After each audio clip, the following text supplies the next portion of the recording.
We are now looking at the master questions on this chapter. Actually, not yet.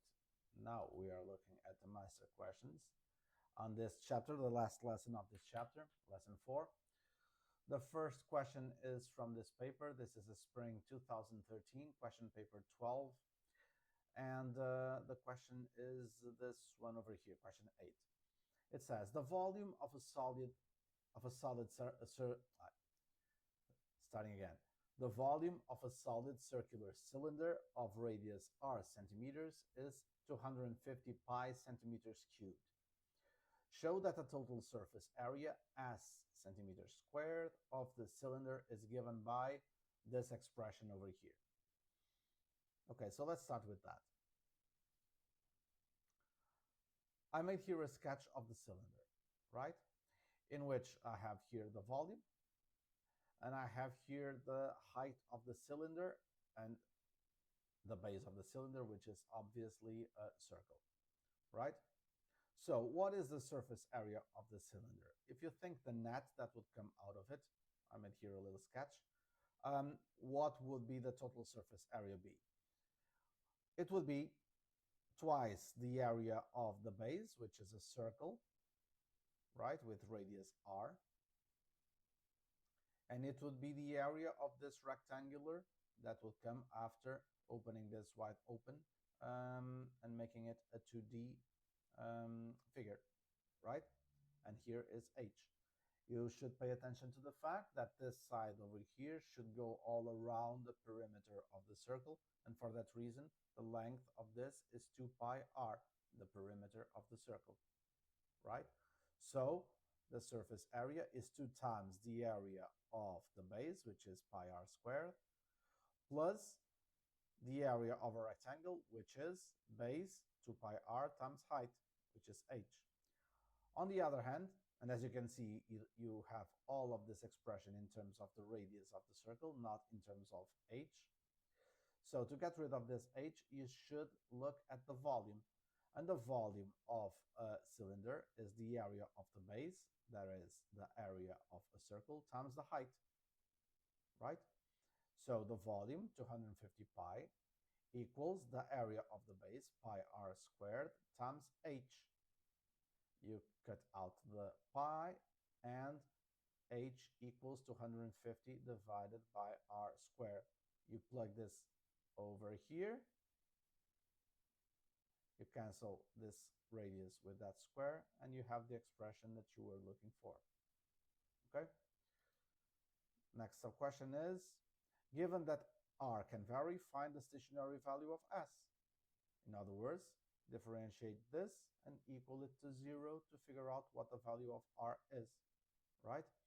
I just wrote this second term like this to be easier to differentiate. And this is what you get. Now equal this to 0. You need to find a common denominator to all of them, then you cancel it out. That is, r cannot be 0 in order for you to do so. And then you have this equation, which you can very simply solve and get the value of r of 5 meters. Then, for you to get the actual value of s when the radius is 5 meters, plug this into the equation, right, over there, and you get the surface area of 150 pi. Last question was, determine the nature of this stationary value. So just need to differentiate it again, get the second derivative. Now that you have the expression, plug the value of r in it. You'll get this. You don't even need to solve it. You just need to look at it and show that it is a positive number, meaning that this is a minimum point. Next question was a question from a paper from spring 2012. It was from variant 11, and the question is this one, question 4, which says that a watermelon is assumed to be spherical in shape while it is growing. Its mass m kilograms and radius r centimeters are related by the formula m equals kr cubed, where k is a constant. It is also assumed that the radius is increasing at a constant rate of 0.1 centimeters per day. On a particular day, the radius is 10 centimeters and the mass is 3.2 kilograms. Find first the value of k and then the rate at which the mass is increasing on this day. The first part is very simple. You have here this expression and you are given for a particular day the mass and the radius. Okay, so substitute the values in the expression and you get the value of k, right? So k equals 3.2 divided by 10 cubed. So you have the value of k of 0.0032 kilograms per centimeters cubed. Now you can use this value over there.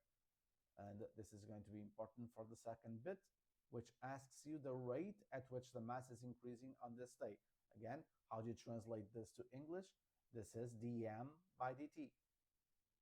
Okay? Obviously, this is going to be a chain rule question. You are being asked dm by dt, and this is going to be equal to dm by dr times dr by dt. Why? Because here you are given what? You are given the rate at which the radius is increasing. So you are given dr by dt, and you can get from this equation the dm by dr. In other words, this is what you're going to use. This is what you are being asked. dr by dt is given. It is over here, right? And all you need to do, all you need to calculate is dm by dr, and you have the expression to get just that. dm by dr, once you substitute k by that value, over here, is this. Now, you want it on this particular day when the radius is 10 centimeters, so substitute r by 10, and you have this value over here, 0.96 kilograms per centimeter. So plug this over here. This is that. And you have the dm by dt as being 0.096 kilograms per day. See how these questions end up being all the same? Again, you are given an expression, or you need to know an expression such as the volume of a geometric figure or the area of a 2D figure that you will need to differentiate. You are given an expression of this kind as being a number, and you are being asked about something like this, and you have to use a chain rule. One of the things is being asked, one other thing is given, one other thing you need to calculate. In this case, this was the one that you needed to calculate, this one was the one that was being given, and this one was the one that was being asked. Okay? One last example. This is from winter 2012, question paper 11, and the question is this, question 3. It says an oil pipeline under the sea is leaking oil, and a circular patch of oil has formed on the surface of the sea. At midday, the radius of the patch of oil is 50 meters, and it is increasing at a rate of 3 meters per hour. Find the rate at which the area of the oil is increasing at midday. So you look at it, and at this point you should identify this as being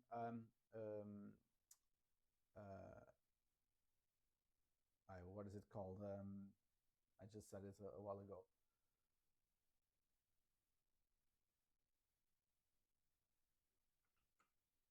A chain rule question. Okay?